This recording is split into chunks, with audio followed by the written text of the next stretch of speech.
All right. What is up, fight fans? We are here for the pilot episode. I'm your host tonight, Steve Rochelle, being joined by the guy on the upper left, Mr. Evil Eddie. And to the right of him is another good friend of ours in the media community, Miss Kerry Steller. Everyone, welcome to the program. Like I said, again, this is the pilot episode. Big shout out to Belly Up Sports for lending us their platform for us to debut the Combat Deviants. Literally the island of misfit toys, and we're gonna have some fun here. Me and Eddie's been on and off air off different companies together over the last 8-9 years. Steve, can I tell everybody a little bit about how we got together? I Yeah, dude. mean, Yeah, you can give everyone a little background and everything. I think that's this isn't like we all met yesterday. I mean, me and Steve, first off, go back almost 10 years. This guy, when I was in broadcasting school, brought me up as a young misfit. Kerry, right here on the side, I've met in person, covered shows with her, and it's just crazy. Like years will go by and somehow we all meet up again, but we're missing one person, aren't we, Steve? We're missing a few of our fellow deviants tonight.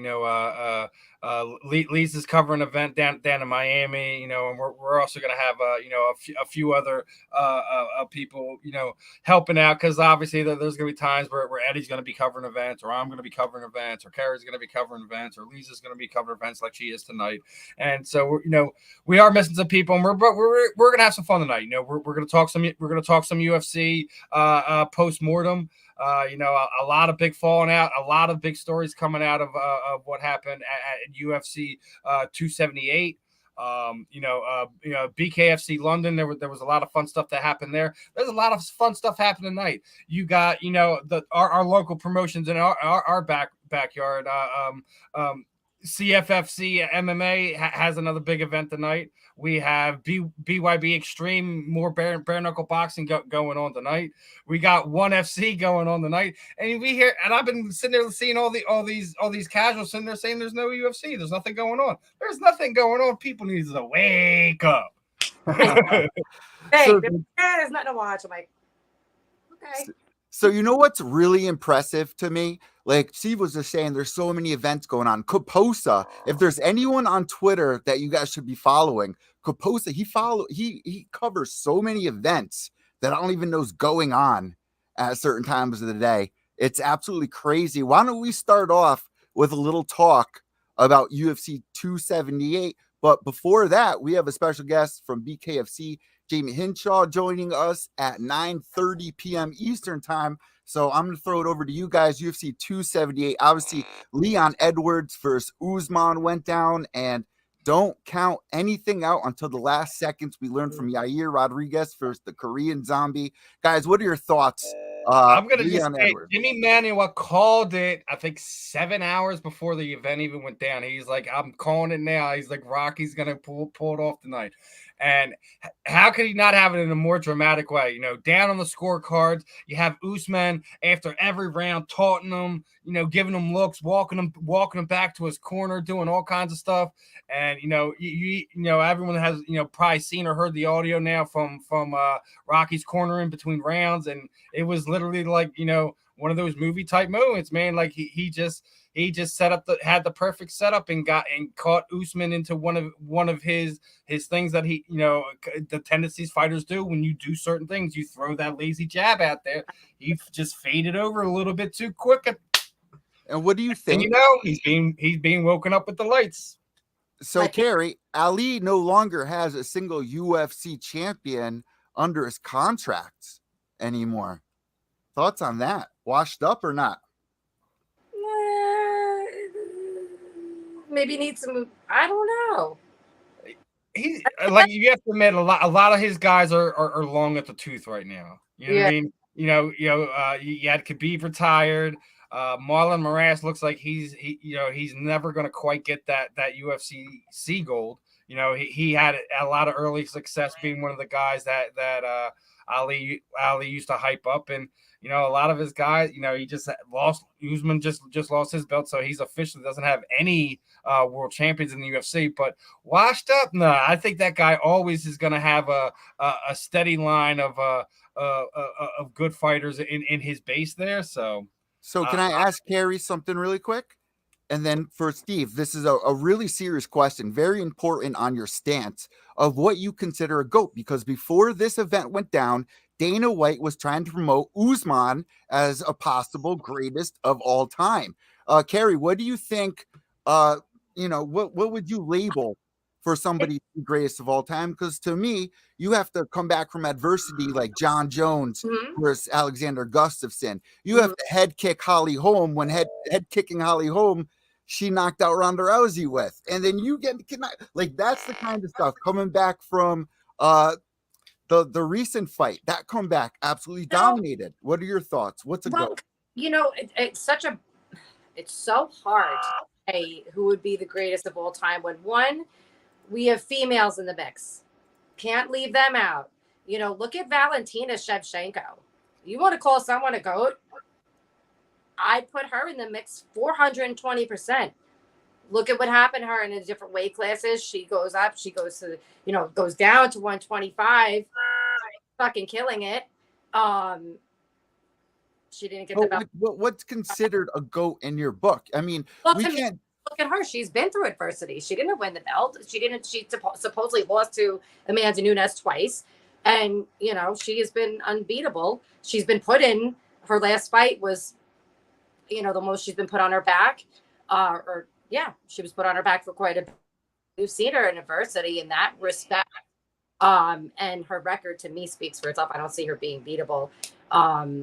I know everybody says Khabib's not considered a GOAT, but in his right, he should be.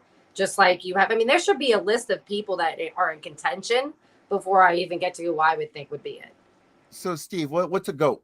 And do you break it down by division? Thing as a GOAT. Everyone, I say that there's eras. Unless you have all these guys that can compete in the end. Unless you have Anderson Silva in his prime being able to compete against this guy in this prime, there is no freaking GOAT. There's a guy who runs eras. There's a guys who runs eras. And what you just said should possibly be in that because he's been in the. Oh yeah, listen, he's got what was it? Was it 14? Was it 14 title defenses? He's been in there for fucking ever. 16, I believe. He's been in there forever. I think it was 14. Let's see. I know he was about to pass the Lord Savior George St. Pierre. So so they bring in Charles Oliveira as a GOAT. Why wouldn't he be considered somebody as greatest of all time? Oliveira. I don't know. Not there yet. That's why. Maybe he's still got to do some work. In my personal opinion. A couple more title defenses and you throw him in there. I don't know. 16 times in a row, stopping 14 of his opponents. I know, and everybody 11 title defenses for Anderson Silva. Come on, that's impressive. It's one of those situations where you have to be there, correct? Yeah, and I counted it times. Does somebody have a microphone that keeps going? I've been hearing it the whole time. I don't know if it's like my computer, my phone. I don't know. I can't figure out what it is because I thought it was a button someone was pushing. I'm like, you're wrong. Goes again. Sorry. But for me, the greatest of all time, like nobody talks about Jon Jones. Jon Jones has been doing this, beating all of our favorite legends. I think we all know why Jon Jones isn't on this list. Can we stop? We all know why he's not on the list. I was the biggest Jones homer for the longest time, and you know this, Eddie. There's an exact reason why he isn't on this list anymore. Why is that? Because of everything else he does in his life outside of the ring. Yeah. Explain. Yeah. Ecograms. No, we don't have to explain. Jon Jones's body of work outside of the ring is all on his own. Hiding under cages, doing stupid stuff while being drunk, everything like that, dude. We don't need to go there. He's but put do you on his own legacy, regardless of what happens if he gets his fight with Stipe, if he gets the fight for the title of the heavyweight or not. Regardless of that, he put that stigma on him. should it be separate? Yeah, probably should be. But we should not lack out the fact of someone's lack of empathy of being a decent human being on the same subject. So it's kind of a Pete Rose situation where since he gambled, he shouldn't be considered as it. So you take him out. I mean, I would. Kerry, Listen, you know I'm what? only It might be. doing that because if you got to think about it at this point in time, he's been how active has he been in the last 5 years? I mean, that's a good point. That's where I was thinking, but I also get mad at the nanopicogram thing. Like, I can put aside his past because everybody has a past and has done some really fucking shitty things. You know, for crying out loud, Mike Tyson, and we all love him. Guys, I'm gonna restart my computer and see if it's mine. You know, so it's just my personal opinion. I don't hold his personal life against him because I am a recovered addict. I'm, you know, bipolar. I still do. Great point. How much does the story have to do with it? Because you look at the stories and the excitement, like Conor McGregor coming up. Why couldn't Conor McGregor be considered as one of the greatest? He brought so many people in. Then you look at someone like Chuck Liddell. He was exciting. People, when they think of the UFC, who do they think of? Conor, they think of Chuck Liddell, Forrest Griffin. But when you break it down on paper, Forrest Griffin, Chuck Liddell, they don't stack up as greatest of all time. So is it the stories that makes people want to invest, or the performances? I always thought it was the stories that makes everything as it comes in anyways. It's human nature. People love that shit. People love, you know. Speaking of stories, like look at Luke Rockwell became a story last week for what? For a lot of reasons. I think multiple reasons. He left a lot of truths out there before he retired. That's all I gotta say. He was such a mess, but like that was such a great fight. His moments that he had were like, kid. Listen, if we're gonna the part that I was at, it was because I was like the only person rooting for like the people that I was rooting for, and everybody's looking at me like I'm a crazy person. I'm like, sorry. If we're gonna talk about Luke Rockhold, you look at some of these people that are retiring now, but you look at them 5 years ago, he was a monster going in there. The Chris Weidman fight, that was a bloodbath, absolute bloodbath. I think Demi Lovato did something to him. I agree with that. I do. I agree with it. Do you really? Demi broke him down. I do. If you listen to that girl, she doesn't know if she's a person. She doesn't know if I don't want to get. I mean, we could get into that discussion if y'all wanted to, but that bitch is fucked up, and he dated her for a while. Wait, for people like guys like us who don't know who Demi Lovato is, who is Demi Lovato? Okay, so she's like, I don't know. This is gonna sound crazy.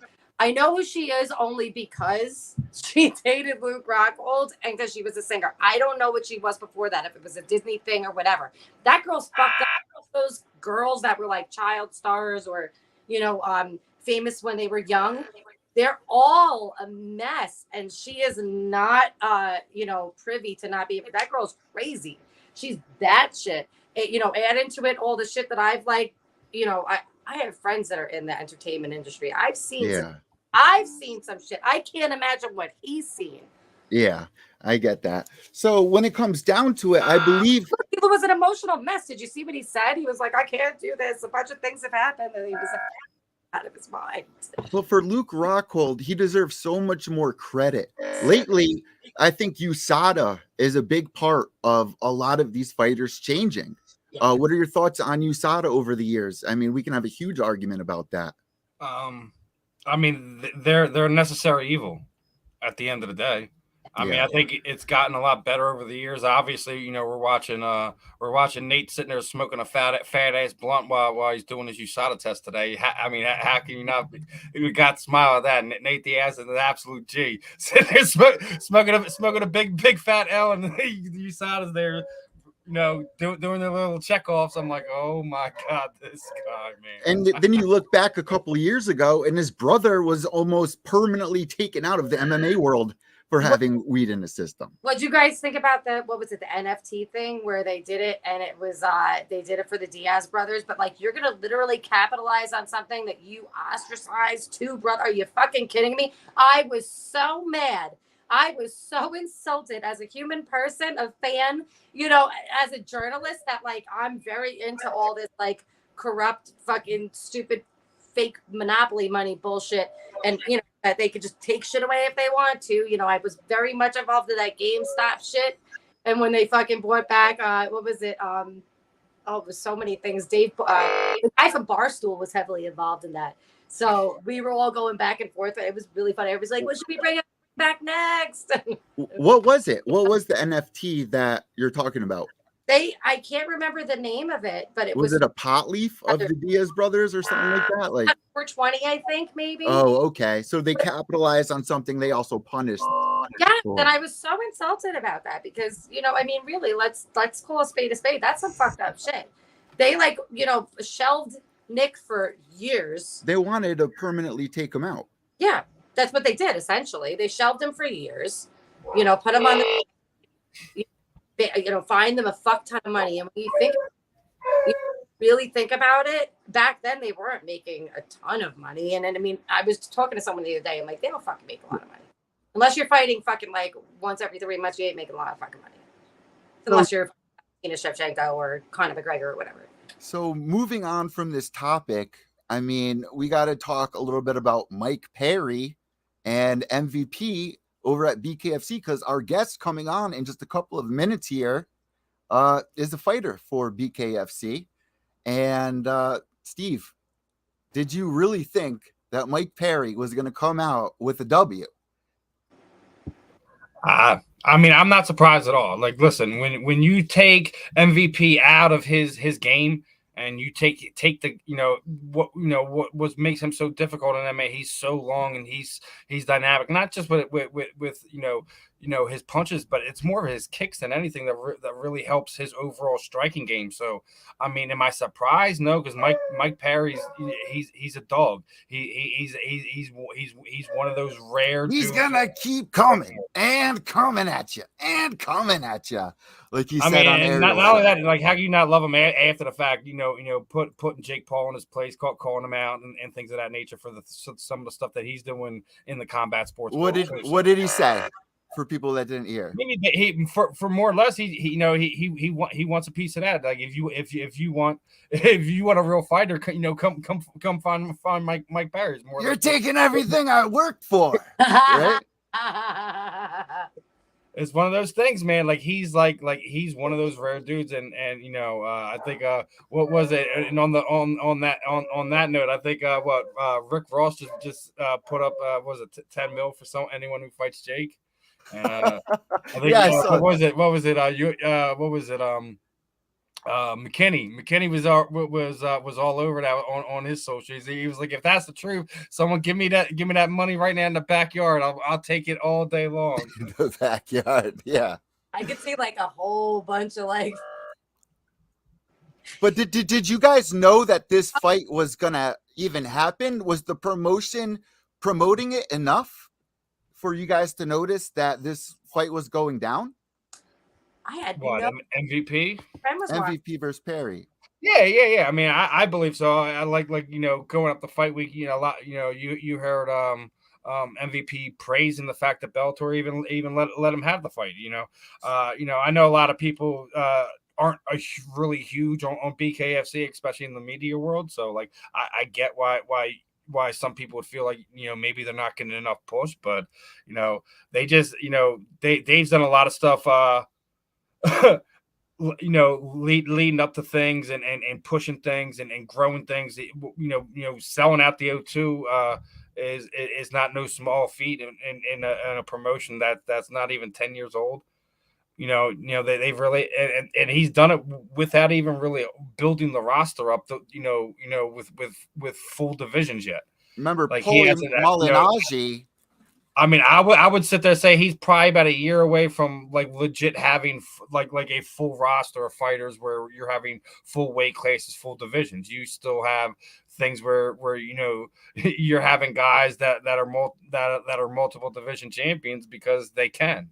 So we'll see what happens moving up that way. That's going to be fun. And finally, Misfit is getting her stardom. I mean, this is a girl that has a win over Rychel from back in the day. This is a girl that has fought her way tooth and nail to finally get the love that she deserves. And it's really They're giving her Barbie dolls too, by the way. I mean, I'm excited for it. I'm really excited for everything over at BKFC. Ken Shamrock tried it for a little bit. Why did Ken Shamrock not find success with his bare knuckle? I don't know, man. Like you just seen Dave basically bought up the UK's BYB that they had over there, or BKB rather, that they had over there, and like I think what was it, Andrew Blackwell's now partners with BKFC and Dave, so they're doing a lot of stuff that ways too. I wouldn't be surprised if you see something where Dave might swallow up what Ken was doing and bring him on as a partner or whatever, things of that nature would be real fun. When I think of bare knuckle, I think of Tommy Gunn. Where's Tommy Gunn been? Bare knuckle Tommy Gunn. You know what I'm talking about. I know you're talking about, but listen, there was a lot of questions around Tommy, but when they were first trying to get this around, he had connections to kind of the wrong type of people, and I think that's why we don't really see Tommy. That's a sad story. And you know what, man? Speaking of Tommy, hopefully we can get what about Paige? Miss Morrison is Trisha Morrison on here at some point in time over the next few months. So she's got a story to lay on everybody. You're talking about the other Tommy. Okay. All right. I was talking about the other. Oh, I know you were talking about. You're not. You're me and you've actually interviewed Bobby, the other one. Bobby is why you're throwing off. It's Bobby Gunn. Bobby Gunn. That's it. Me and you have interviewed him years ago, actually. Yeah, that's right. Well, you know what? Paige Van Zandt had some issues as well. Yes. Why don't you guys let everyone know what happened there? Why that fight didn't go through? Listen, I think they didn't want it overseas. If you want to ask me, I think they wanted it to take the best effect that they have, and I didn't think being there on the UK card was the best for it. Also, I think the fact that she's been concentrating on her wrestling a lot too, I think has a big play into why they also pushed it back. You never know if she's got a nagging injury and they just said, hey, we were just moving it to move it. However that wound up playing out would have been fine. But I think she's not. I don't think it's the next one after tomorrow night's event. I think she might be on BKFC 30. Might be the next time we see her. But at this point in time, isn't that the last fight of her contract? I don't think we'll see her again after that. It is. They said that this is a winner, you're out. I read a whole article about it. And exactly Paige Van Zandt, Sage Northcutt years ago, they were being pushed so hard. Mm-hmm. I was discussing this. Sean O'Malley, people are throwing shade at. Patty Pimlet, people are throwing shade at. It's more about longevity than rushing in there like a Johnny Walker. Yeah. You know what I mean here? Mm-hmm. So now Mike Perry is over at BKFC. He was a building star. Mm-hmm. I mean, do you think he jumped too far into it? No, I mean, when you look at some of these guys, when you're sitting there saying that they were pushed too early, that's the UFC mold. That's who they wanted to push. That's how they go about promoting things. And we've all talked about this over the years. They have their favorites who they push, and that's that. And a lot of people get runs. And that's what a lot of people, these guys are complaining about, and things like that nature that you hear Luke Rockhold complain about. He has his. Oh, he was mad, man. Yeah. What happened? Luke Rockhold was so angry this past week. I think he knew where he was going. He knew. I think he kind of had a feeling that Paulo probably would have gotten the best of him that night, and he was going to end his career when everything was said and done, and that he wanted to make sure that everyone knows exactly how things go on down there. And it's not a surprise. Anyone who's been really following the sport long enough and listened to enough fighters and interviewed enough people in the sport know this goes on. Anytime one of the media members push back on it, like Ariel Helwani, Luke Thomas, guys of that nature, they get told that they're this, they're that. Yeah. They get banned, things of that nature. Anyone who really really pushed these issues really gets pushed out of the inner circle that is the UFC over there. And I don't think any media member should operate around that. I don't think any athlete should have to operate along those same lines. I think he said a lot of truths. They have their own brand of not just guys that they go after, but managers they work with. And I think Luke Rockhold hit the nail on the head when he said what he would give an information to some of these guys coming up is not have a manager inside the business. And I think that's a big thing too. Like you're sitting there talking about, is Ali washed up? He's one of those managers. He's always going to be fed fighters, man. It's one of these things like it is what it is. You're going to have to take that for whatever it's worth. You're going to have other management companies that I think that do the best for their fighters. Paragon Management, that is both Leon Edwards and Conor McGregor's management company. I believe that's also Chris Cyborg's management company. Guys that we love talking to, the Iridium guys, with Jason House and Nab and them guys. They're some of like the good models of ones you should probably go to, but at the same again, aren't they still part of the industry? So like it's one of those things. Like you still have, I mean, what's the other one? It's Sucker Punch. There's another good one that they have, but now he's always had a great stable fighters too. So it's like, and they're all kind of, if you look at it, they all kind of have the same contracts. So it's one of those things you could always question it, especially when we're on the outside looking in. We don't have any vested interest in how they go, but like it's one of these things like you can't ignore this. Exactly. And especially it's something we've heard for more than 10 years now. I mean, not just with this regime that Dana's been with, but even when they were with Zuffa and it was the Fertitta brothers. Fertitta brothers were smart to cash out when they did and gotten away from. This is more or less 90% of it's on Dana White's head at this point in time. It really is. Everyone points their fingers at Dana. He must be so stressed out all the time and dealing with all the fighters on the roster. People forgot to forget he also had to sell his shares too when the sale went down. So he got paid for that, and he still kept the position with the company. He's basically running 90% of the time as it is, anyways. The War Room, man, like everyone was trying to look at like upcoming fights that they were trying to see, and like, dude, he just nonstop all day, man. I sleep till like 5 p.m. and like I like struggle to do things. Dana White for how many years? It's absolutely insane. We went a while without that. I mean, and I get why he gets upset about it, because he built this. If you really think about it, like you can't, like no one, like as much as you hate him for this or don't like him for that decision or that, like he's still trying to build this whole thing off of his back because no one really believed in this. No one did. Well, the one thing that I liked, and he kind of has no choice at this matter because of the positions that he's taken. He can't get mad anymore about what these guys say. And he can't tell them, you're not allowed to say that. ESPN can, because they're owned by Disney. And they're woke as fuck, so they can do whatever they want. But White cannot. And that's all on the positions that he has taken in the last 7 years, I would say. Politically, where he's aligned himself with a freedom first movement. Now, that's fine. I am a freedom first person. Freedom first. What is freedom first? He said I can't that he's like I'm a freedom of speech guy. Okay. Freedom first. We're in America. If we don't have freedoms, we have nothing. Our country falls to pieces tomorrow. So I can't tell them you can't say that because I don't like it. Kerry, do you have a headset by chance? Do you have a headset? I have no headset. Is your phone on vibrate? No. Yeah, I hear that too. Don't worry, brother. I switched like 10 things. I'll be able to edit it out just in case, but it seemed to have I'm about to restart my computer to see if it's mine. A little louder recently. I don't know what, like it got louder and louder. I even like turned off my TV in case it was that, not that. I turned off my iPad, not that. I'm like, I'm gonna restart my computer real fast. Something. But so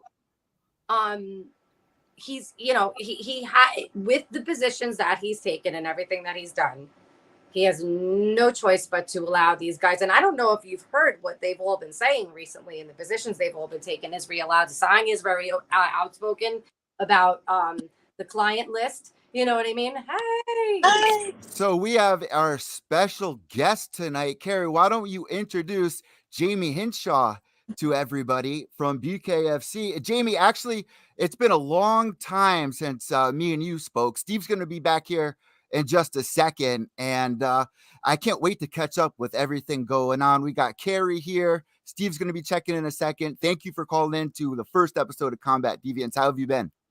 I've been doing great. Thanks for asking. How have you? We've been doing awesome. We were just in the middle of talking about, and I was about to bring this up. RDA just tweeted out, I had my last title run, and now it's time to fight people. That motivates me. How big of a deal is that when you're going in there?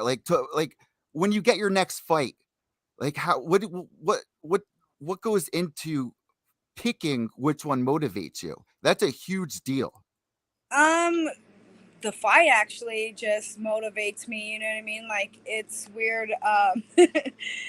Every time like I go into practice and stuff like that, I'm sitting there looking for a fight, and then whenever I actually get one, it's like a different, like, that's the motivation, you know what I mean? That's what gets me where I'm like, hell yeah. Does it change, like, from your first fight to the second fight, the third fight? Does it change the motivation level, or does it always stay the same for you at this point in your career? For me, I just want to fight, so yeah, it stays the same. Well, especially for you after 3-fight win streak, and then your last fight, obviously. How are you feeling right now? The motivation must be peaking. Oh yeah, I actually feel great. It's crazy because I have been off for a while, and it's like the easiest weight cut. Like, I'm happy. I'm actually, like, there's a lot of different good things, you know what I mean? And so yeah. What are some of those good things that have changed since 2019 in December? My mental, for one, that I've been working on that, and that's been one of my downfalls. My mental, my freaking staying consistent in the gym, you know what I mean? And just, yeah. I don't know. So you're a girl, I'm a guy, Kerry's a girl, but we all go through the same things. Like, people might say it's harder for men or it's harder for girls. I disagree. We're all going through such a hard time right now with the way the world is, to get up and feel motivated. Kerry, what do you do when you wake up? How do you get motivated?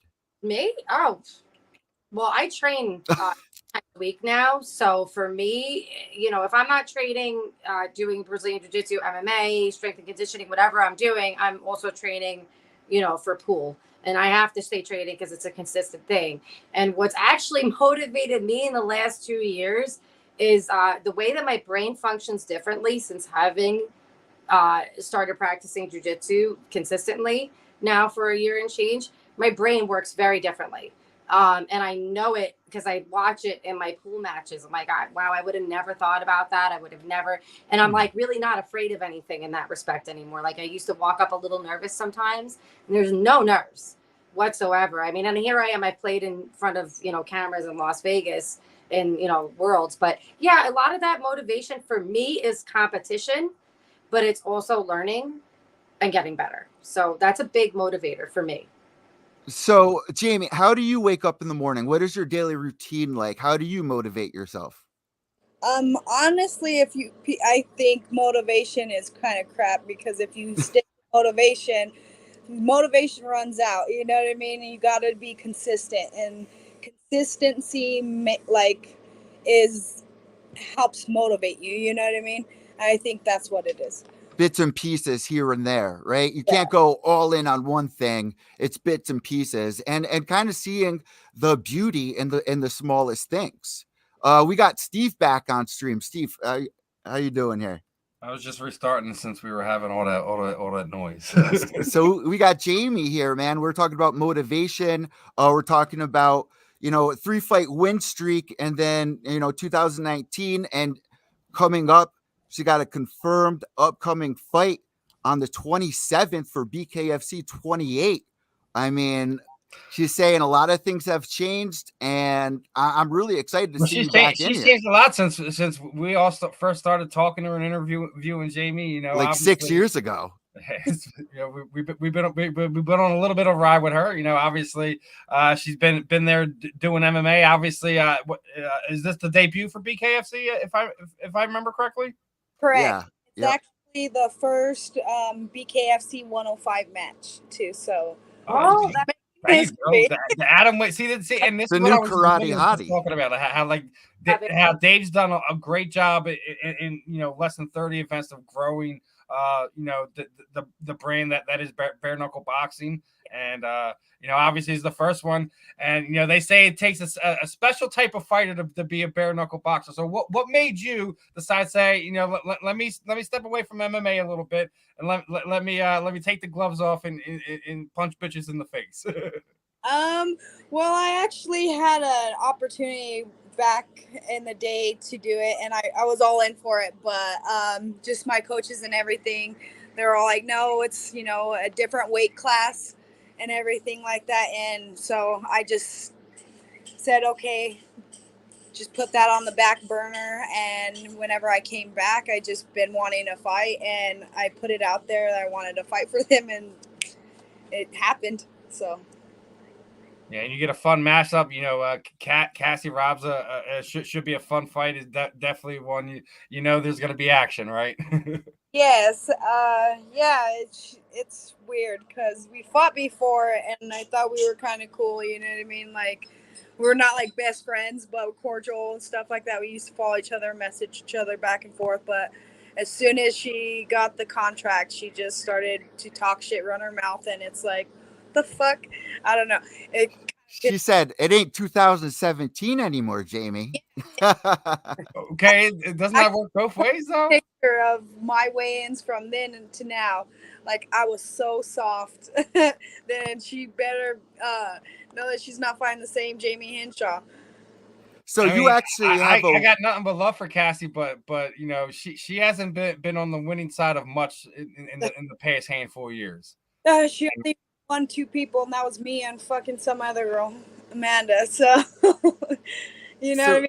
Like I said, that one that's on me. Like, I gave her that win because But you were also you were green at the time, Jayme. You really were. You like all intents and purposes that there were so many aspects of your game that you needed to kind of polish and work on, and like you're one of those ones that did more of your work in the professional ranks than even as an amateur. So it's just how it works sometimes. And I mean I don't look. Sometimes I don't even look at some old fights for fighters just because you can't. It's not the same. It was so early on for some people. It means nothing when you get, and then you look at not just what your progression in the cage, but your preparation out of the cage. Physically, you grow into who you are as an athlete, as a fighter. People grow so much.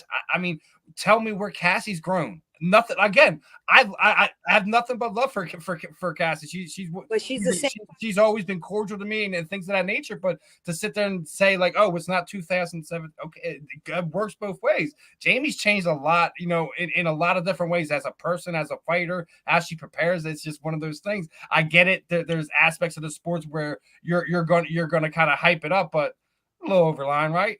Yeah, and like I said, she wanted because I got screenshots sent to me. You know what I mean? Like, why are you gonna run your mouth on your story when you know I don't follow you, and then I ain't gonna see it? Like, post it out, put it out there, tag me something, bitch. Don't be afraid. Don't be sitting there just running your mouth there. Like, it's just stupid. It just was dumb to me. So you feel like she's overlooking you because she has a win over you back in 2017. She keeps on calling it a knockout. Bitch never knocked out nothing. Like, I got tired from picking her fat ass up for 2 rounds and slamming her down because she kept trying to get my arm. And then we got to the cage. She tripped me, and I was fucking exhausted. I'm not gonna lie. I did not train or prepare for that camp because I didn't take her seriously, which I should have. You know what I mean? But I freaking went. I was exhausted. I covered up. They called the fucking fight, and that was it. That has to be a huge motivation for you, like we were talking about earlier. I mean, this is definitely a fight that would motivate you. Oh yeah, like, I'm getting that win back. I think so. Looking at her record, I definitely would say you're gonna get that win back. And you have fought some amazing people, so I don't know why she would overlook you. I'm looking at your record. You fought some great, amazing opponents, win or lose. Yeah, some high class people that You know what I mean? Like, so I don't know. So let's get into the talk about like, it's going to be your first time doing bare knuckle. What are some of the things that you've learned that are different between, fighting for Bellator or King of the Cage compared to bare knuckle? Because it really has to do with a lot of accuracy, protecting your fists. I mean, what are some things that are going to be changed about the way that you're fighting? Some new things that you might have learned. Oh shoot, dang it. I had to turn my phone off. Ask the question again. What was it? Sorry. So going into bare knuckle, it's not the same as fighting for King of the Cage or Bellator. So what are some new things that you're learning about, having to fight with, bare knuckle? I'm actually just trying to right now. I was conditioning my, you know what I mean, working on my stand up, my footwork. I don't know. Really, the difference is just me working on just stand up. You know what I mean? So when it comes down to it, I mean, when's the last time that you saw her face to face? Because that's a whole different story. You can talk all the shit you want online, but when I see you face to face, what's going to happen when you see her face to face? Well, we did the live. We did the weigh-ins, and you seen that. I wanted to push, but I was like, I can't do this. You know what I mean? Like, I was all like, I gotta be on my best behavior. It's my first time with them. I don't want to, ruffle and then you seen Christine I was like, oh. And then you see Ferea and Starling basically have a whole tiff at the weigh-ins. That I wasn't expecting that. That was actually amazing. That gave me goosebumps. I was like, hell yeah, fuck yeah, let's go. Now, what do you think of Christine, man? Like she's been kind of like the one woman, like she basically took over BK bare knuckle for the females for all intents and purposes, because MMA really wasn't showing her any love, and she's kind of getting her time in the spotlight now. And training with big that dogs. fight's gonna go with Christine and Miss Starling there. I think that it's gonna be a hard fight for Taylor. You know what I mean? Like I've trained with her. We actually used to go to the same gym, but that was years ago. Like you said, leap years ago. But I have seen that she has changed. But I honestly don't think she'll end up taking the win. I think Christine will still end up, with that. You think we're gonna see the cards, or someone's getting a stoppage? I think that might be a stoppage. So she actually has a knockout in the first round in 28 seconds against Casey. Yeah. Yep. So, Christine, on the other hand, a misfit over here. I mean, she ain't a player. She runs her mouth. She's on a 3-fight win streak as well. So both of their confidence is right up there right now. Oh, yeah. Yeah, both of them are like, you see it. It's very entertaining. Honestly, some of the videos have been pretty funny. I think Taylor taking the belt from her was pretty funny. that reminded me of like some old school fucking wrestling, like WWE. You have to hit one of them up one of these times. We gotta ask them if that was a work or not. So going back to everything, I mean, did you ever watch Glow? Glow? Back in the day, women's wrestling, Glow. Gorgeous ladies of wrestling. No. Oh yeah, that show that I actually with the wrestling, correct? Yes. I actually did. but it's actually based on like a real promotion. Yeah. You fit a character so perfectly. I think you're going to be a great asset to bare knuckle, because not only do you have the persona, but you also are just so adorable. You got a look, and you do. You got a great look to you. Your makeup, just saying, as a girl, it's fantastic. Oh, thank you. The eyeshadow. And, I wanted to ask you, how is the media day with bare knuckle as opposed to all the other promotions that you fought for? Good question. It's actually been a lot different. A lot more media. It was kind of basically like whenever I went up to Japan and was with the Rychel and Bellator fight. So it's a lot more exposure, a lot more stuff. But it's fun. Something different and new, At the Rychel Bellator card. Huh? You were at the in Japan at that card? Yes. I was on the Fedor card or whatever. It was Okay. for retirement. It wasn't. Hey, at least you got to be on that be on like one of those cards with some of these great guys. Sometimes it's just the experience as well. Sometimes when you get to do stuff like that. Yeah, like I wasn't even really like, it's cool to be on the card, I guess, with them, but like just the arena that we went to and that we performed in was one of the biggest ones. It just has so much history. It was just amazing just to be able to just step in there and to perform in there. That was just amazing. Oh, So was that your first time over there? Because that's a place I've always wanted to go to and experience. Yes, it was. I have my passport, so I want to go back. You know what I mean? Fedor versus Rampage, Tokyo, Japan. To be a part of something like that is very special. That must have been really overwhelming for you, being in a giant stadium and being around all of these legends. I mean, that's such an exciting moment. Yeah, like I said, it's just like any normal other fight, you know what I mean? But like I said, just being in that arena, it was, I don't know, I can't even describe it, you know what I mean? Just the feeling. The Satama, fighters very Satama, well over Japan. Huh? I heard they treat female fighters very well over there. Um, Female fighters from America, at least that's what I was told. Yes, actually, with everyone over there, it was so different. You know what I mean? They were so kind. They were so supportive and everything. Like, I wish every place could be like that. Honestly, you said they like treat you like you're like royalty. My friend fought on it and said it was the best they've ever been treated by the fans. It's just the culture was amazing. Everybody said this. Exactly, and it's just beautiful over there too. You know what I find weird? It happens at a lot of Muay Thai events too. It could be a giant stadium, but you don't hear a cricket. You know what I mean? Like it's absolutely astonishing when you're around such an intense fight, and everyone is just so glued in on what's going on. They have nothing but respect for fighters over there. Exactly. So I could imagine, unlike here in the United States. Yeah. Yeah, we're assholes. So also out of Albuquerque, Jon Dotson is on this card. Did you run in with him at all? Did you see him? He's fighting Ryan Benoit out of Texas, former UFC fighter.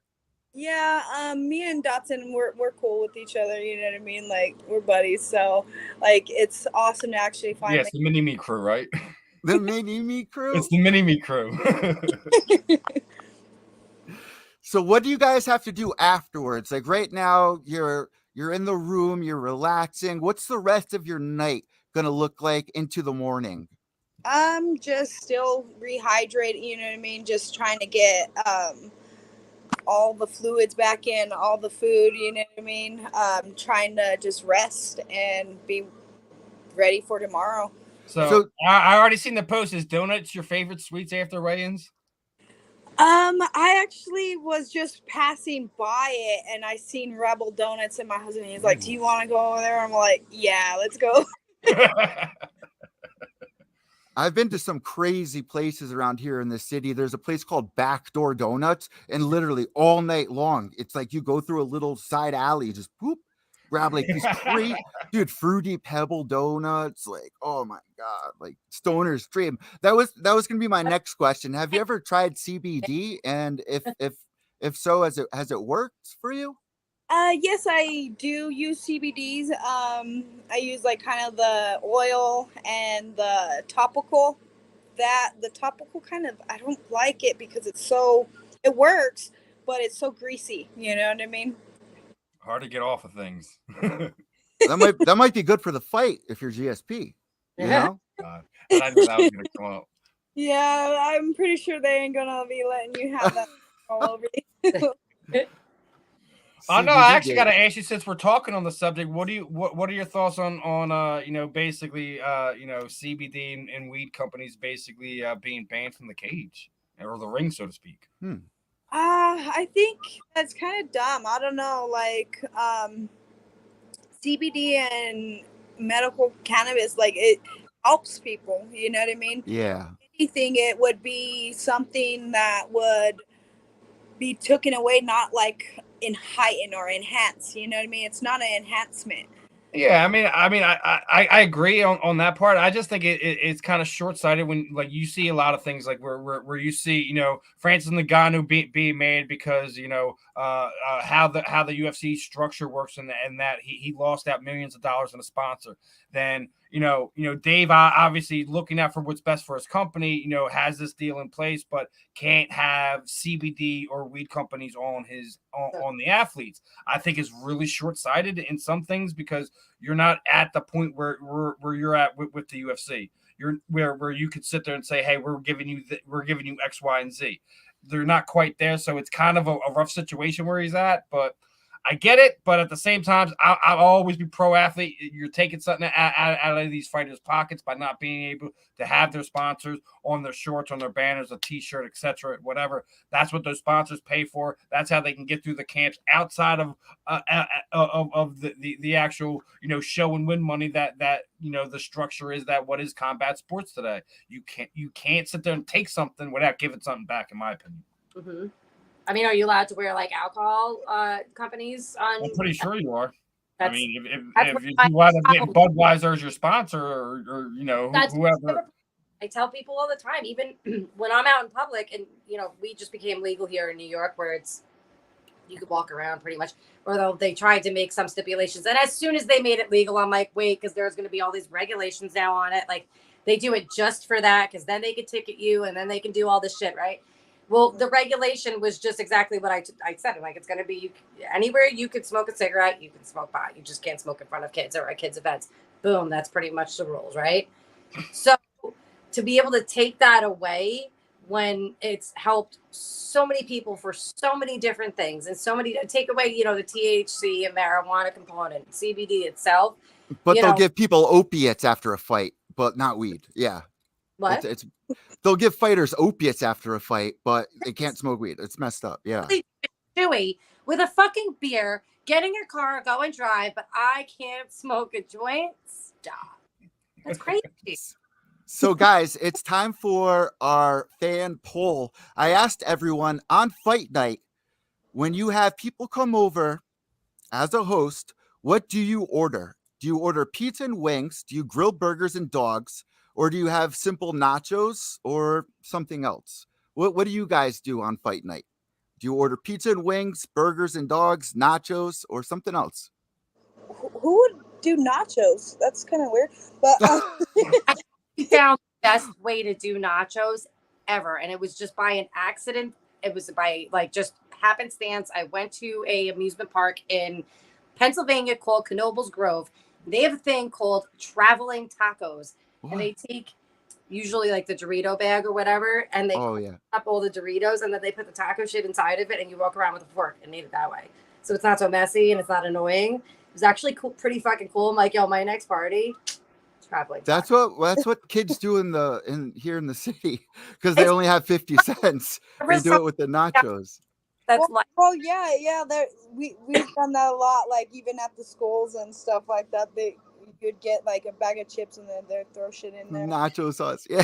Wild, but not nachos. It was the meat. It was everything. You just eat it with a fork and go. But genius fucking idea. I mean, honestly, I'm more of a pizza and wings type guy. It doesn't matter if it's fight night, if it's tailgating, whatever, dude. It's the only thing you might throw in there is throw some hoagies on there or something, So you're from Philly. I'm from New Haven. Throw hoagies on there, man. Absolutely.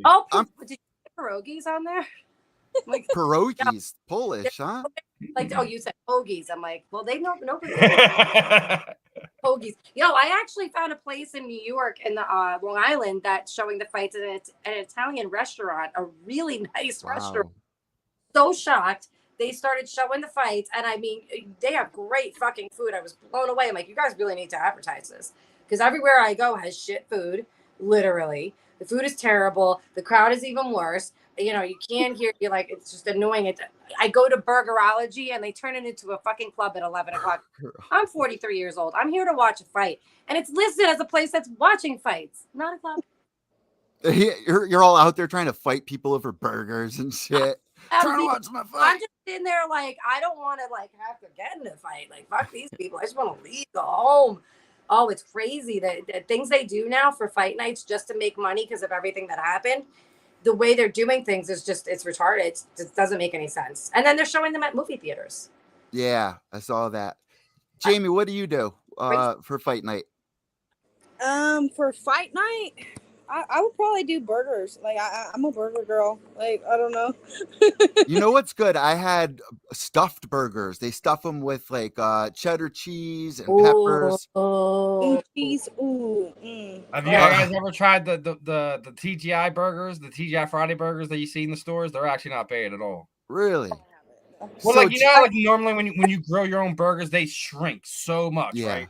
yeah. They're like almost like quarter pound of burgers, and they really don't shrink. They have like bacon and cheddar. They have jalapeno ones. They have like house seasoned ones. And they turn into like if I'm grilling, that's my burger right there. I'm going with the TGI Friday burgers. See, and I freaking always would get deterred. Like, oh, it says TGI Friday. That shit probably is crap. I found they shrink the less. That's why I like them, and like it's real hard to find a good decent like burger that doesn't like shrivel up to almost like a pea. You gotta go to a fucking butcher. Yeah, exactly. But all the meat we're eating is practically fake anyway. So whenever you said that, I was like, well, I try not to eat out a lot because shopping at 7-Eleven, grabbing them TGI burgers. Yeah, stay away from that, Eddie. Jayme, I got to ask you, what has been your favorite place that you fought where you've gotten the best food? I mean, what kind of food it was in Japan? That must have been different. It's so much different stuff. Like they had a variety. It was crazy. So like you could whatever. There was even some of their like, type of stuff, but they had like American food and everything like that too. So I don't know. I heard in the grocery stores overseas they have like an American section of like what they consider American food. Yeah, I actually went into one of the stores, me and my coach, and it got like there was these strawberries. It was amazing. They were like so big. I was like, oh my god, I'm gonna get these. And the avocados look so amazing. Like they have so much fresh stuff and everything. Like their stores are a lot cleaner, different, and just I don't know how to explain it. It's a good experience. Like if you ever get the chance to go. Hold on a second. Let's see those nails. I'm sorry for people listening to audio, but let's see those nails. I love that. I was trying to like kind of match my fight outfit. So what's your fight outfit for people that are listening to the audio, or what are you going with? I have some pink fight shorts with blue trim. See, you're a character. You fit right in over there, BK. Like, I was thinking of trying to do, like, the New Mexico colors because I'm from here and stuff, but I don't like those. Like, I want to put a little spin of me on it, and I love colors and pop-up colors. You know what I mean? As you can tell. So I was all like, okay, we could still do, like, the New Mexico theme because I still have, like, the Zia symbol on there and the 505 in the back.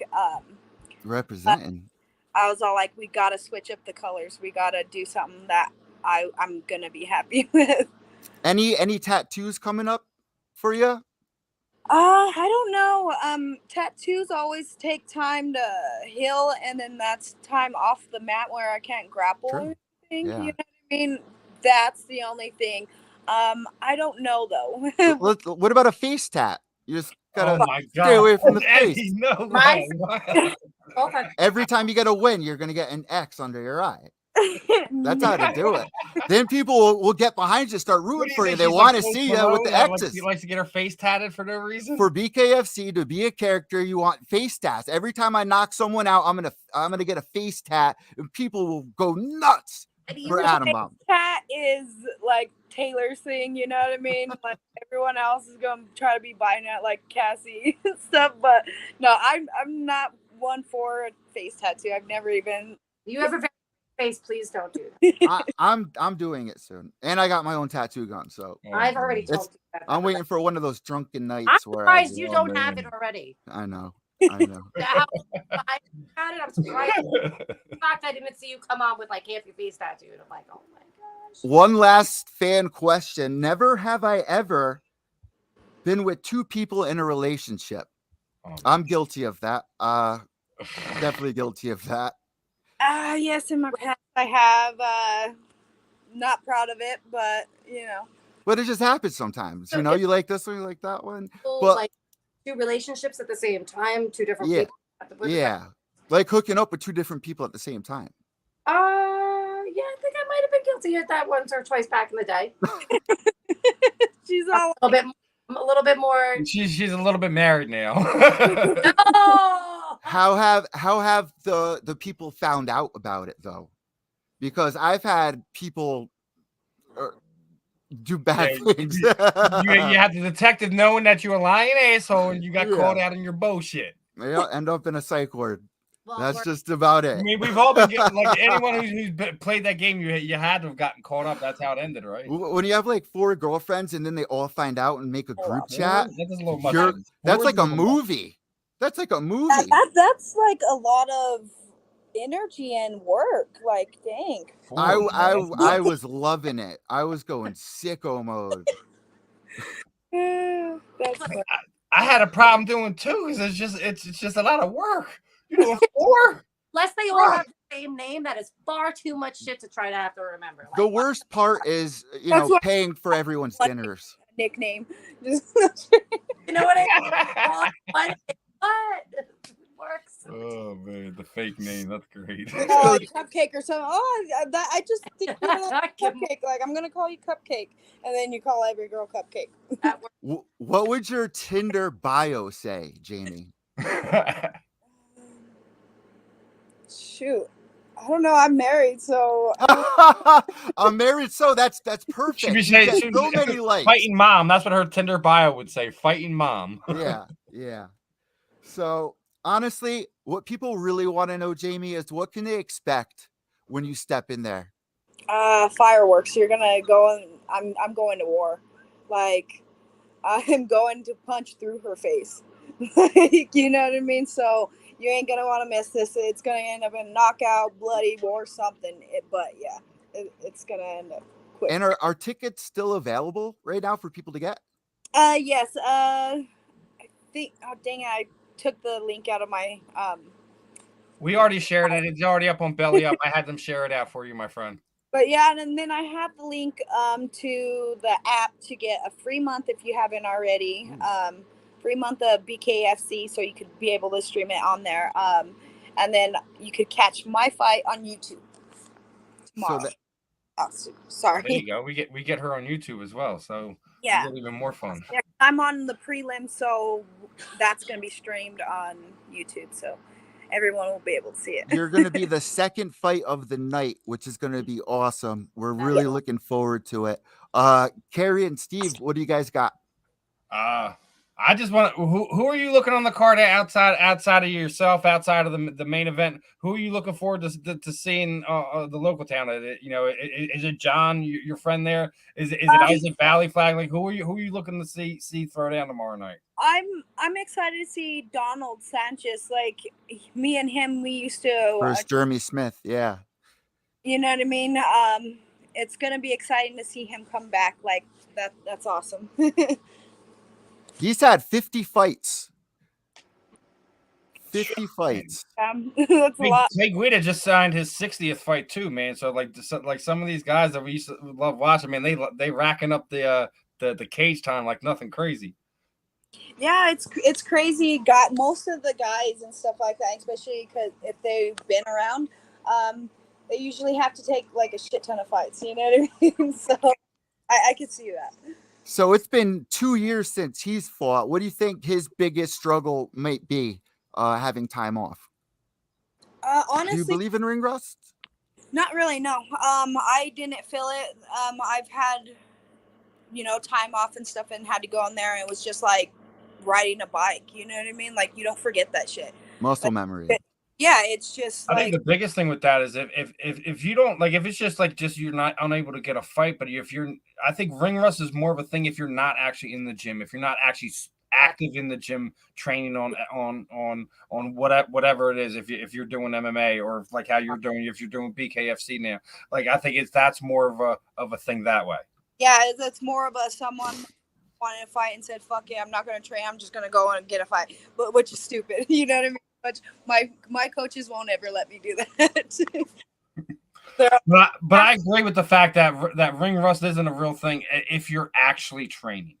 If you're actually training, there is no ring rust. If you're just out because like how like some women they have to go out in maternity or things of that nature, or God forbid, the main thing is like when you blow something out, but 9 times out of 10, Dominic Cruz. if you blow a knee out, you mess up your elbow, whatever, you're out because of an injury. You always find a way to train around certain things. No one's ever fully out of a gym or fully out of training during that period of time. So I agree with it on some stances. If it's just one of those things where you're really laid up and it's multiple things that you had to deal with, that's sometimes it is. But like I said, if you're in the gym, you're a 24/7 athlete with that type of stuff. You're committed to it. There is no ring rust. Correct.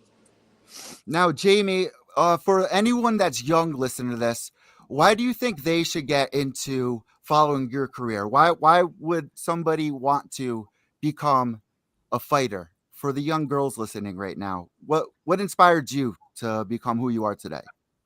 What inspired me, I don't know. I just always had that in me, you know what I mean? That fighter instinct and stuff. I was always the younger one and stuff. So I think I just was born wanting to be a fighter and just being a fighter. And I think it honestly, it gives you so much confidence. You know what I mean? Like, you don't even have to fight. Just go train and stuff like that, and you'll see your confidence boost, everything go up, your mood, your energy, everything. You know what I mean? Like, movement and exercise is like, I don't even know how to explain it. Shoot, I like totally lost it. It's calming. It helps you feel full circle. And like you would say that like there's a lot of people struggling with suicidal thoughts. As a fighter yourself, you've probably been through a lot of moments where you wanted to give up. What's one reason why you haven't given up? My family and my daughter, you know what I mean? And then just really realizing that it's, selfish. I don't know. Like, you just got to keep pushing. You got to be strong. You got to show them that even though life's tough, like, it knocks you down, you got to get back up, Thank you so much, Jayme. Kerry, do you have anything? Oh, I'm like actually just sitting here loving everything you're talking about. And I know, same here. Enjoying the conversation. About keeping moving while you're injured. I was told the opposite for like 6 years from my surgeons and everybody, and yes, they will. They all said, don't do anything. You don't want to fucking get re-injured. You don't want to do this. When I started training, I literally think it was like about 6 months ago that like my ribs started popping out of my shoulder blade, and I could just take it off and take it off and take it off, and literally I felt it stiffen up right away, and I'm like, I got to keep moving, and went to jiu-jitsu the next morning. Smartest thing I did. My arm's fine. It's moving around. I've gotten injured so many times in the last year of the same thing, and if I stiffen up and stop moving, I'm done. Then I'm going to need another surgery or something. So for me, I tried needling. That thing is so like, yeah, it works. What do they call that? Where they put all the needles in you. That's what you're talking about, right? I never tried that. I never did until I met Dr. Shar, and like there was things in my back whenever I was doing wrestling and just like really tearing up my body where I'd get kinks, and she would just stick it like a little needle in it, you know what I mean, and then hook it to like a little bit of electricity, and I swear it made me feel so much better. And I like was so skeptical, you know what I mean? And I was like, oh, I'm going to try it. And it actually worked. I tried it 2 or 3 different times. What's So the Is that one of doctor's your name? go-to recovery tools there? that, massages, Epsom salt baths, cryotherapy, you know, things like that.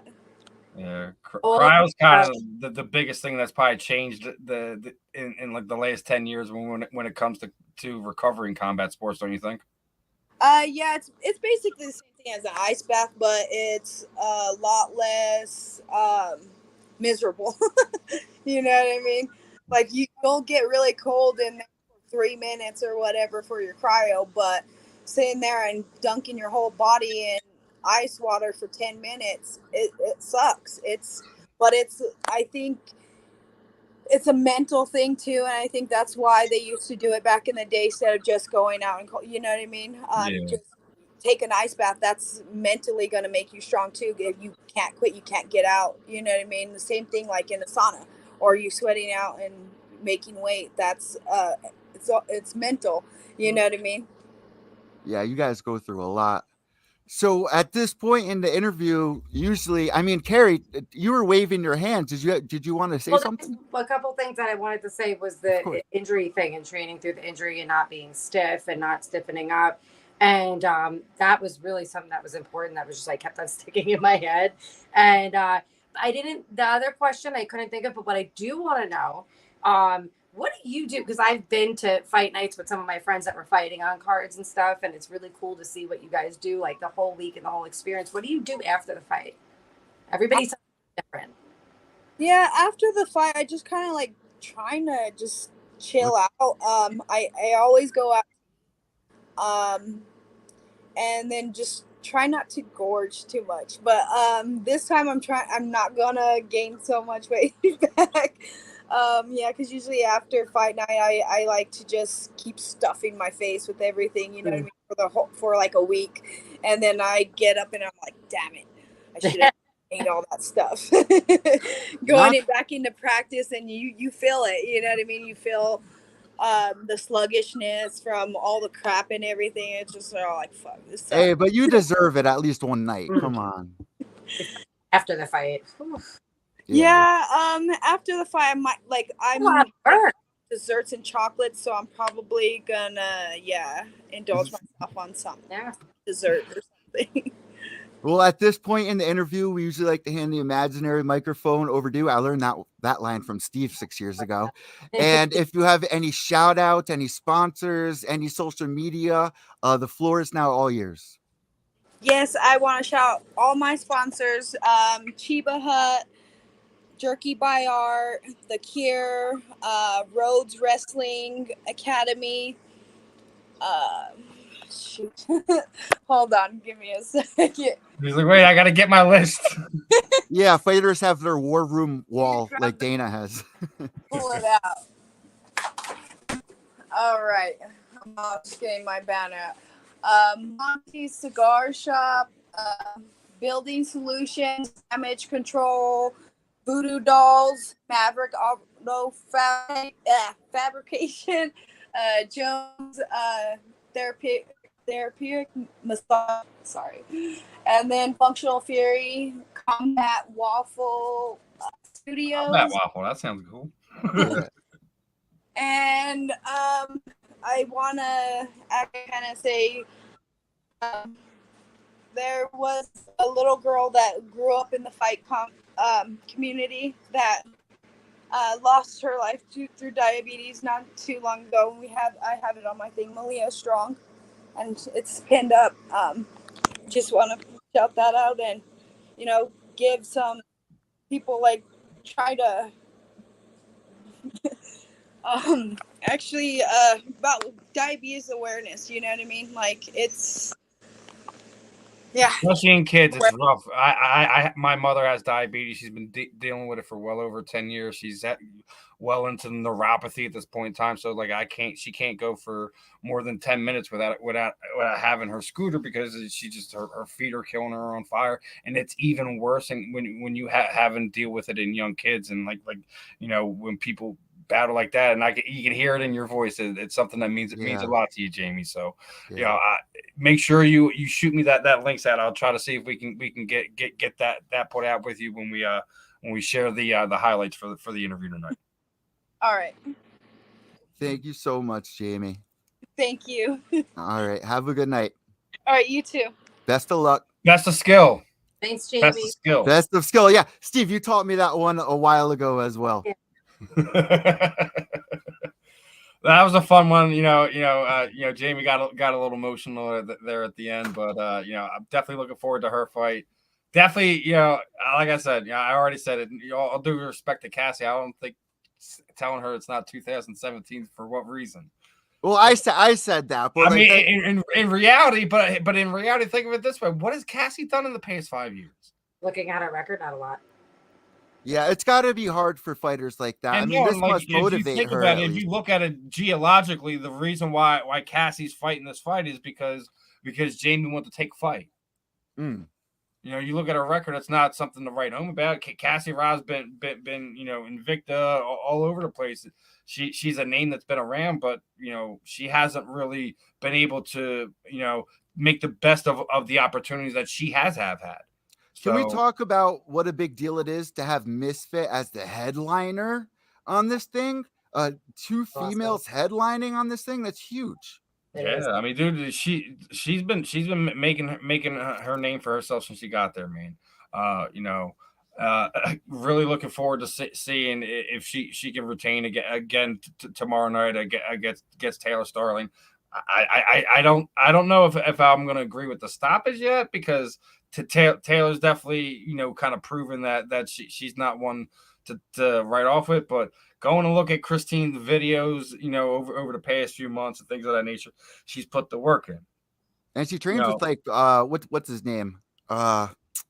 You look at Taylor, you're seeing the typical Barbie doll persona that's kind of been running rampant in combat sports over the last 5-6 years or so. Yeah. So, not to sit there saying she's not a fighter. Obviously, she's put her time in. She's worked with people like Jayme and stuff like that in the past. So she's been around the block as well. Not to take anything away from her, but Christine's is like we talk about when it comes to bare knuckle. There's a rare, special person when it comes to being a bare knuckle boxing fighter. Yeah. Well, I don't know if Cassie has that. We'll see if see what happens when it comes to that. I think Jayme's going to wind up having her way when it comes to that fight. As far as that main event, I don't know about the stoppage, but I definitely see. I think Christine's a little irritated. She's going. If anything, it's going to be a doctor stoppage, not a TKO, and that she's going to put Taylor through the ringer. I agree with that 100% because I gotta back my girl Misfit, man. It's hard to pick against somebody that you've interviewed and kind of built a relationship. I mean, it sucks sometimes because I have to you have to put your moral hat on and just be like, I can't be. You have to say like, I'm not going to be a homer and look at it objectively. I do look at this fight objectively, but I do think Christine has put the work in. She's a little bit better in each area, and I think exactly what I said. I think she's going to drag her into deep waters, and if anything, the doctor's going to sit there and say no mas before no mas stoppage. Yeah, you know what I mean. Kerry, what were you about to say? Same. It's tough. I've not only interviewed fighters. I've sat there and watched now my friends fight, win and lose. So it's been real. I've seen my friends fight my friends, Jillian and Lindsay. I was there live for that.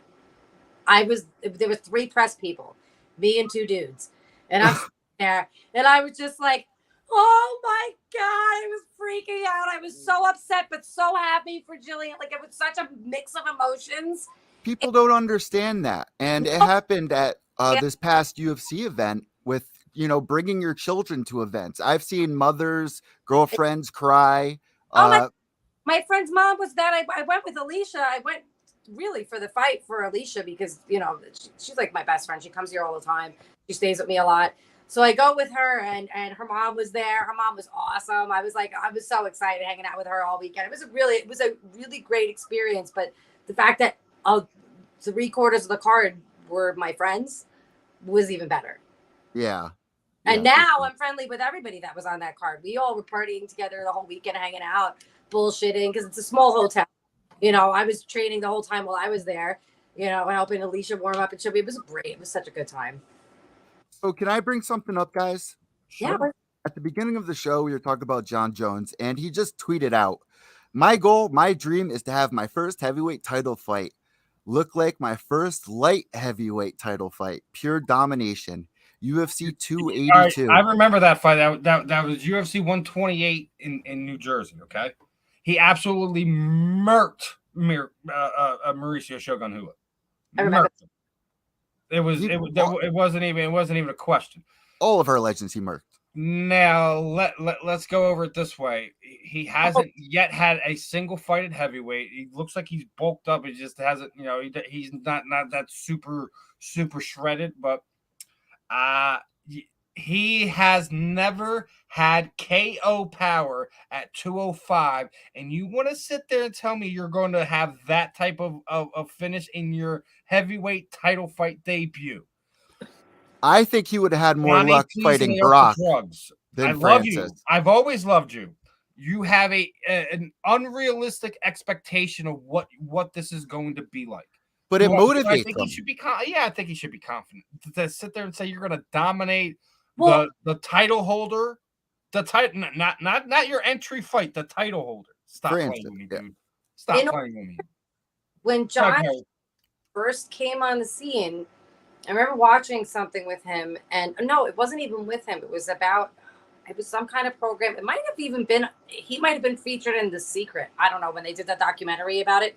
It was on something about manifesting and, achieve, believe, out there. And he used to sign everything, Jon Jones champion, whatever year that was. And that was the year that he became champion. Wow. He's saying it well before he's a big, I know he's one of those guys, manifesting it. Yeah. Kayla Harrison is too. She speaks about it all the time.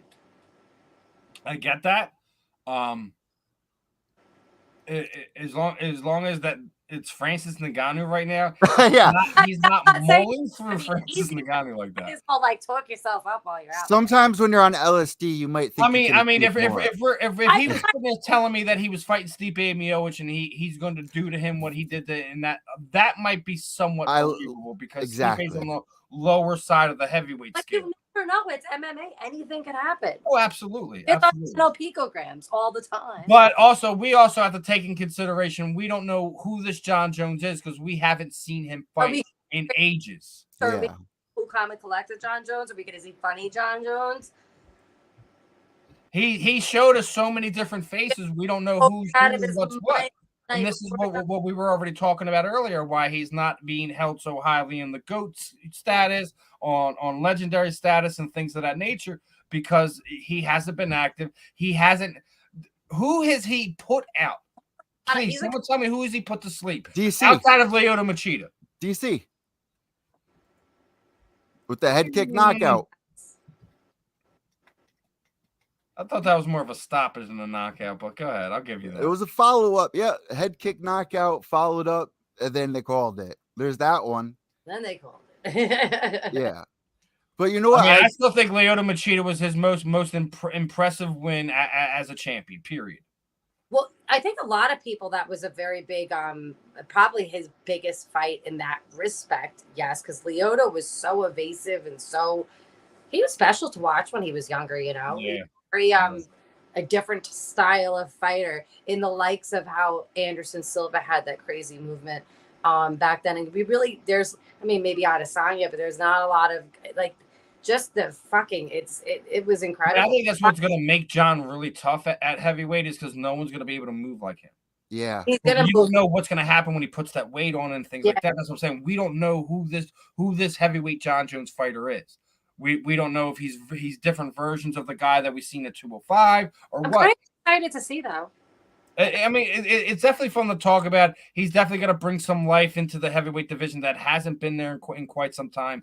You get to also be at the same time be able to refresh the light heavyweight division, and because of him leaving in his absence, has created a great storyline in Glover Teixeira as well. So as much as we like to hate on Jon about some of the stuff he does outside, he's done some good things by making those bad decisions. The UFC has been able to spin and turn things that way. I think no one else besides Glover Teixeira really deserved a run at a title and a chance to be a world champion. He's put in his dues time and time again, and so couldn't be happier for that. Yep. Interesting to see how it all plays out. You know, is it going to be Stipe? Is he going to get an immediate title fight? I think it should be somebody like Stipe in a title eliminator. You know, that December 3rd card is looking like a prime example, if you ask me. We'll see what happens maybe with the guys that seem to be. You know, we kind of got off some of the post UFC stuff because we were going all over the place. Do you guys really feel like that was the biggest you know, late upset in championship fighting history? Is it bigger than Anderson Silva's win? Oh God, that's hard to say. And I think, personal opinion, just the reaction of every fucking person that was around me, that was incredible. I mean, I think everybody around the world had pretty much the same exact reaction. For me, I actually missed it live. I was so mad. One of my friends was holding my attention and I was like, are you fucking kidding me? Like, I'm not into this conversation right now. Stop. And I literally just missed it. But when I replayed and watched it back, or when they replayed it back, that was beautiful. That is, I mean, that combination, if you can throw that combination naturally, if you can even feint that jab or turn it into a fucking straight right and follow it up with a kick, you're going to knock someone the fuck out, because exactly what Usman did. He's going to lean right into it. That's my combination. I do that naturally, and I have a really high kick, and that's you. I was like, oh, I love that. I was so excited. That's a really good question too. When it comes down to title fights, it absolutely has to be up there because it's the latest change of hands in a UFC title fight. Yeah, that's what I was thinking. I mean, I'd say because it's more of an upset in a way, because, you know, I think the thing about the Anderson fight is his Chael was whooping his rear end, and everyone was like, oh my God, Chael's finally going to be the one that does it. And then he freaking hits the triangle, and then that's the end of that. He's able to retain the title, and he does it in even better fashion the second time around. Man, kind of I missed that build up. That was exciting. But that was like Chael backed it up 110%. He backed it up more in that fight than he ever did in the Jon Jones fight. But it's one of these things where it was, it was a recipe for a great time that night. Chael just got lazy for about a half second too long, and it happens, man. So I think that's the biggest one, though, like that people will always remember. I don't think people will always remember this. It's also because of where Usman was. Like, Usman was approaching Anderson Silva's record. Title there. That's he was true. about to pass George, right? If he won that fight, and Anderson's was two more after that. Mm-hmm. So if you do that, that's why you sit there and say it has to be in the same conversation with it. One, because everyone wants to talk about the Yuri fight, being a little bit one in there too. But I mean, when you look at it at the size and things of that nature, the effect that it had, it has to be those two. But the fact that Anderson the champion was losing the fight and came back and won it, I think is a little bit more bigger than what Rocky did, and that's not taking anything away from him. I think the biggest thing that we should be talking about afterwards is all of a sudden Kobe Covington wants to fight. The question is who's gonna be next? Should Kamaru Usman get an immediate run back, and if that happens, does Rocky able to pull it off again, or do we see a Nick Diaz or Jorge Masvidal? Obviously, Rocky's coach wants to do the same thing to Jorge that Jorge did to Rocky, tell him to go into the back of the line and wait. I'm sick of them doing that, but I'm sick of them giving them the immediate rematch. But Usman deserves it, at this point. But I'm not excited to see it. No, I still think my thing is where I don't like to see immediate rematches is when you have one of those clear cases where it's an emphatic win. Yeah.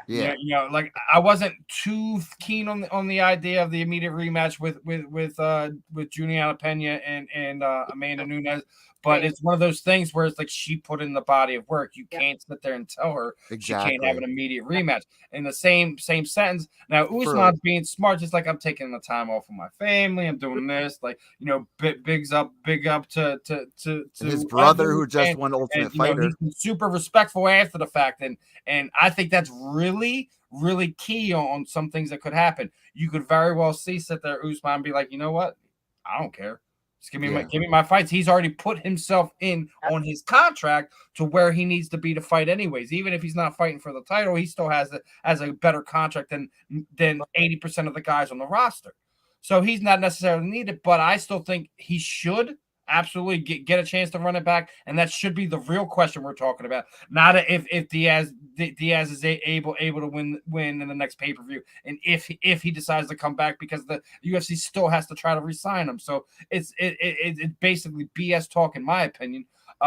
Should Masvidal be next? And then absolutely freaking not. He's 1-3 in his last 4 fights. Stop playing with me.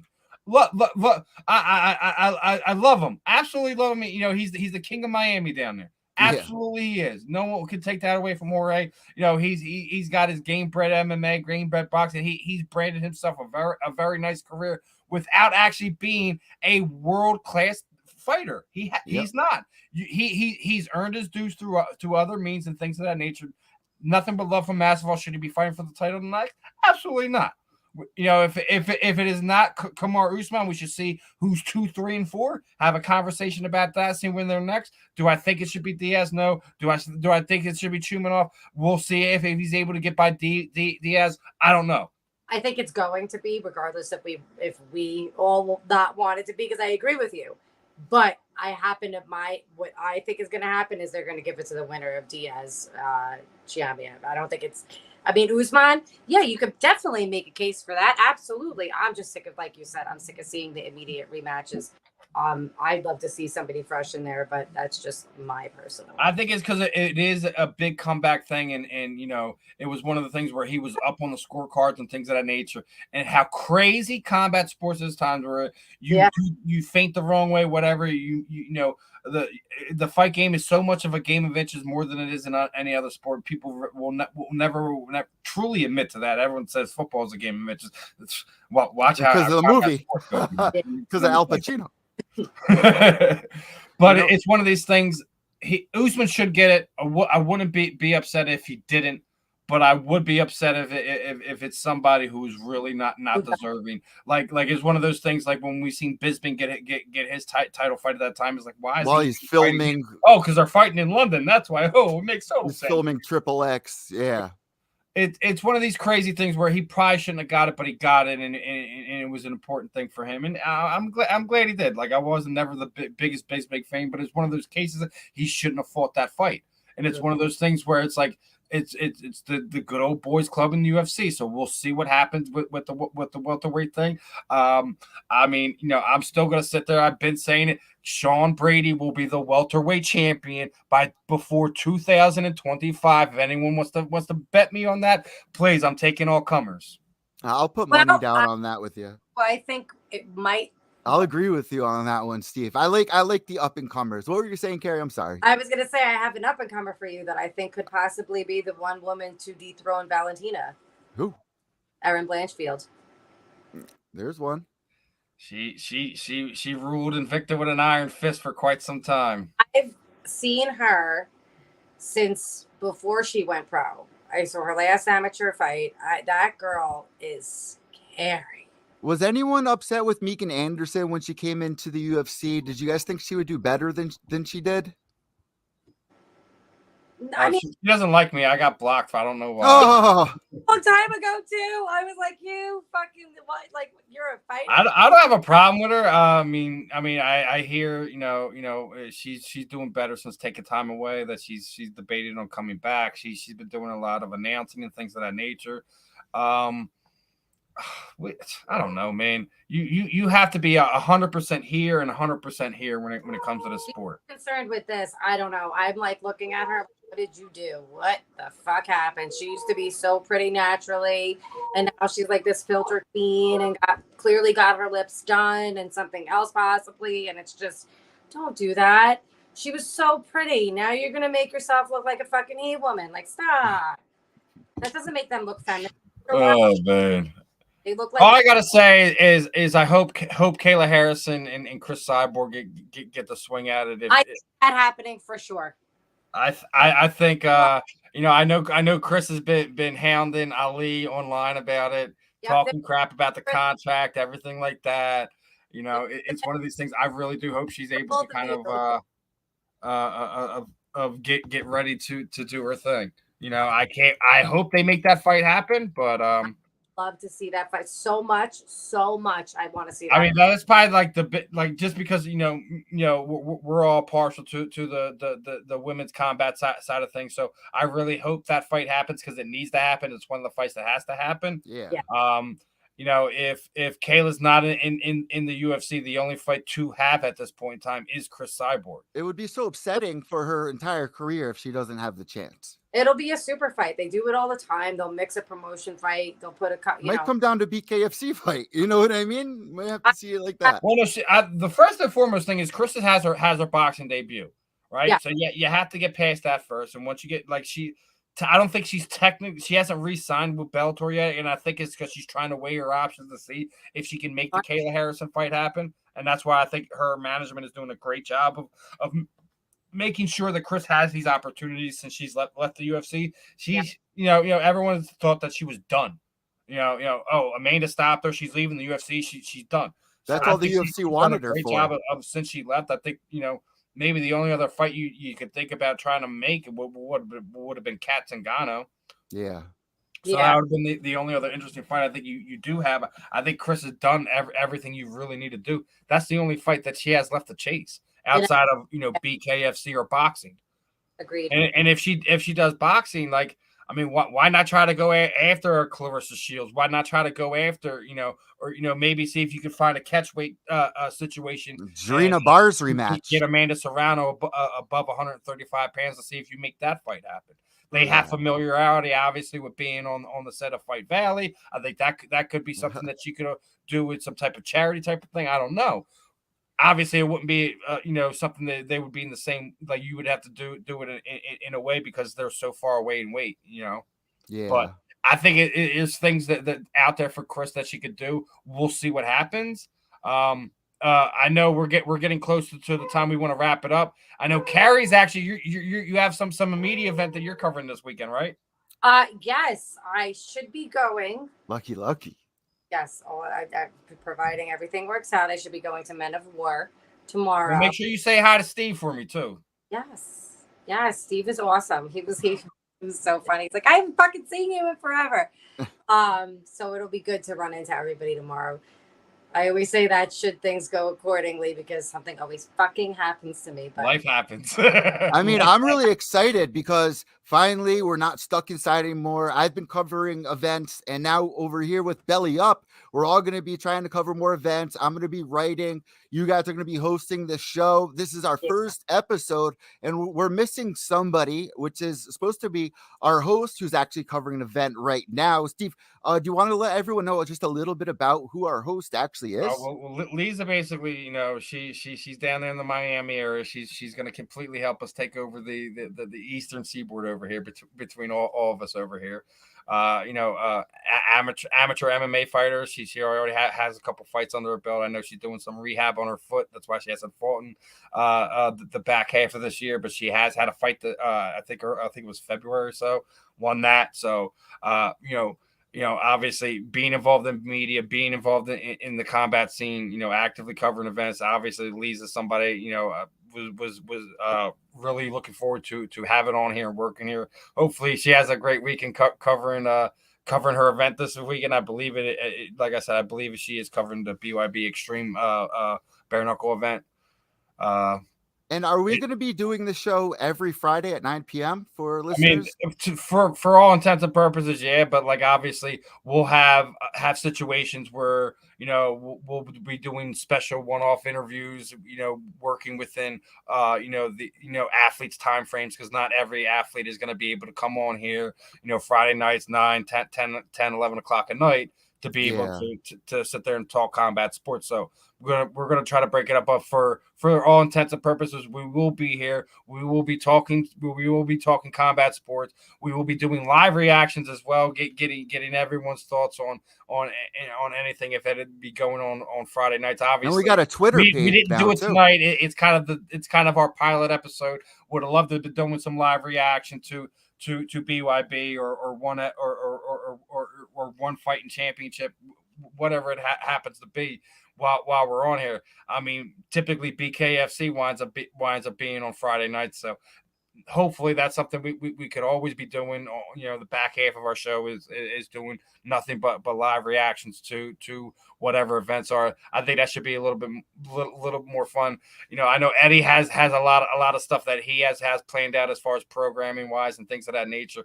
We're going to have fighter roundtables. We're going to do some special stuff.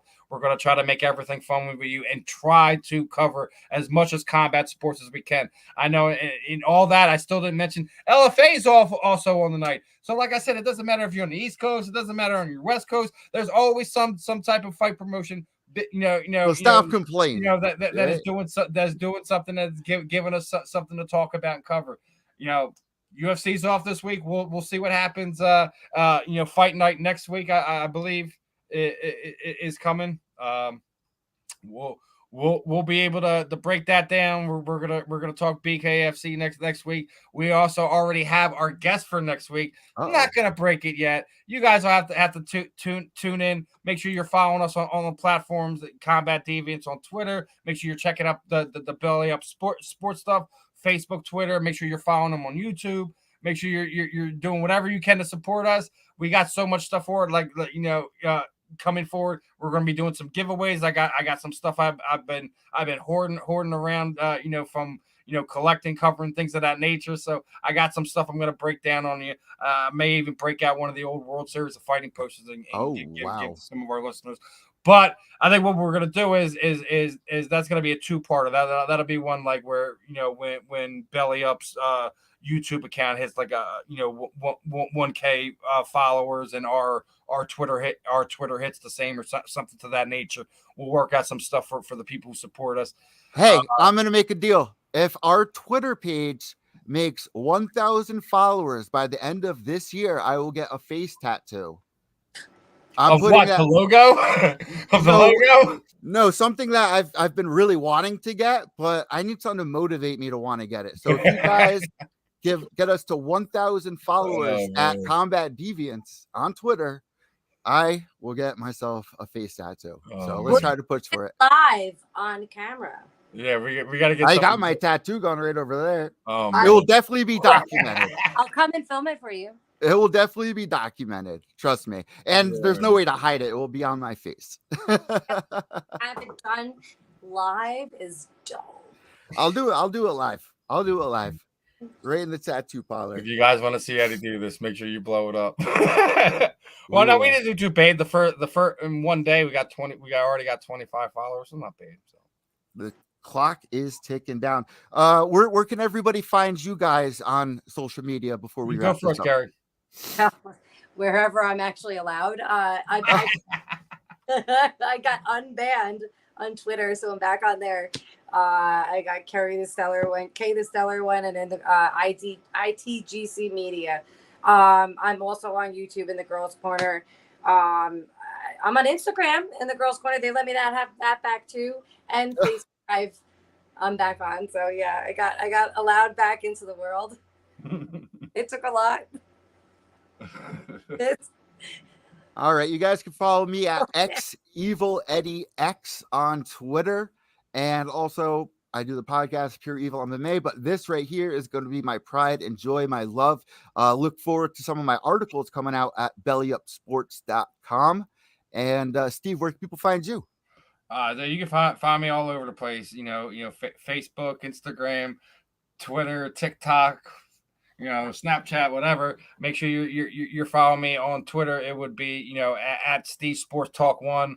Facebook and Instagram. You just type in my name. You should be able to find me real easy. Again, guys, make sure you're not just following me. You're following up Belly Up Sports. You're following Combat Deviants. Facebook and Twitter is what we got up right now. Eddie's gonna get IG up in a few days. We're also going to try to have a dedicated channel for some of our stuff for, just specifically, outside of the belly sports. We'll, obviously support our guys who are helping us broadcast, but we're also obviously trying to grow the brand for ourselves as well. We're going to be working on some things. We're going to have some fun. Make sure you guys are tuning in. Support me, support Eddie, support Kerry, support Lisa, support whoever our hosts are that we're going to bring on for this crazy ride. We're trying to make sure we cover MMA, boxing, bare knuckle boxing, grappling, everything. We're gonna do it in a way that a lot of people don't do, but should. So last thing before we end it, man, that was actually a pretty good interview. We got some really decent highlights out of that. Yeah, and Jamie's awesome. I love her, man. I'm looking forward to tomorrow. She's a fighting mom. She's also one of the few fighters that you have out there that runs the only fan league accounts as well. It's kind of taking over the combat sports world side of things too. So I mean, she's not a square. She's a mom. She's a beautiful young woman. She's something that is an attractive thing to the sport. I can't wait to see what she does with that 105 division there for BKFC. Interesting to see if she stays, if she winds up going back to MMA, if she bounces back and forth, if she's going to try to help BKFC build that division. It'd be real interesting to see. I think she's somebody they could build around. I think she, like me and you were already talking and alluded to, she has that look that kind of that BKFC goes for. The question is she can do this? That's all she's going to need. If she's able to perform tomorrow night and put Cassie Robb away, regardless of its decision, a stoppage, etc., she will probably be somebody that they will look to build that division around. I couldn't be happier for somebody like Jayme, who kind of put the work in. No one, you don't. When you look at that weight class for MMA, that's the reason why she's here. Yeah. So if they're going to build a division around her, I think that's an important thing. So. I really wish her the best of skill. Hopefully she gets her hand raised. If Cassie wins, Cassie wins. Obviously I don't have any problems with that. She's somebody who we've all supported, to talk to, interviewed throughout the year. So it's one of these things where we're looking at this like, damn. Yep, and join us tomorrow. We'll be covering that Cassie's kind of doing her bad girl phase. Obviously, it's not a surprise of a persona that she's picked up over the years since her days in Invictus. Listen, man, I don't think either one of them's gonna underestimate either one at this point in time. I think that's gonna be a fun fight. I think anyone who needs to, make sure you tune in and support Jayme. Make sure you tune in to BKFC tomorrow night. You download the app. Make sure you take advantage of that month free from Jayme. Check out her social pages. Oh, yeah. There should be other fighters too that have other pages. If you're not a fan of Jayme, and we'll be covering it as well on our Twitter and Facebook. Oh, obviously we're gonna do all our best to do some stuff with that. Make sure you guys are supporting. Other than that, I got nothing, man. You can wrap it up, brother. We'll see you guys tomorrow on our Twitter and Facebook page, and make sure to check out the YouTube to watch Jayme's fight. Guys, this is Combat Deviants, episode 1. Behave yourselves, and we'll see you next Friday.